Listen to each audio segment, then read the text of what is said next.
পাবনার ঈশ্বরদীতে যুবদল নেতা সোহান পারভেজ পিপু, আবির হাসান মামুন সহ ১৫ জনের বিরুদ্ধে মিথ্যা মামলা দায়েরের প্রতিবাদে বিক্ষোভ মিছিল ও প্রতিবাদ সভা করেছেন স্থানীয় বিএনপি ও অঙ্গ সহযোগী সংগঠন। ২৬শে নভেম্বর বুধবার উপজেলার সারা ইউনিয়নের আরামবাড়িয়া বাজারে এ বিক্ষোভ মিছিল অনুষ্ঠিত হয়। বিক্ষোভ মিছিলটি প্রধান সড়ক প্রদক্ষিণ করে প্রতিবাদ সভা অনুষ্ঠিত হয়।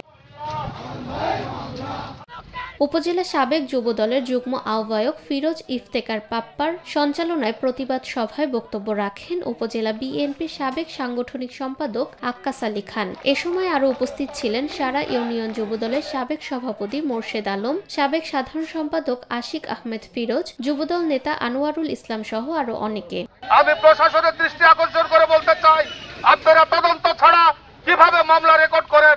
এই প্রিন্স মাহমুদের বাড়িতে রাস্তার উপরে গুলি পেয়েছে, কে বা কারা সন্ত্রাসী বাহিনী গুলি করেছে তার কোনো প্রমাণ নাই এবং সাংবাদিকের কাছে এই প্রিন্স মাহমুদ সাক্ষাৎকার দিয়েছে ২ থেকে ৩ জন আমাদের বাড়িতে এসেছিল, কিন্তু ১৫ জনের নামে কিভাবে মামলা হয়?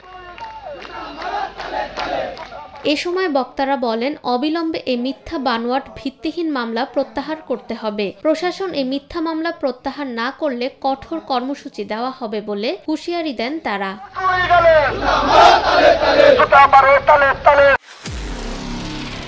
নিরপেক্ষ, সত্য প্রকাশে আপোষহীন।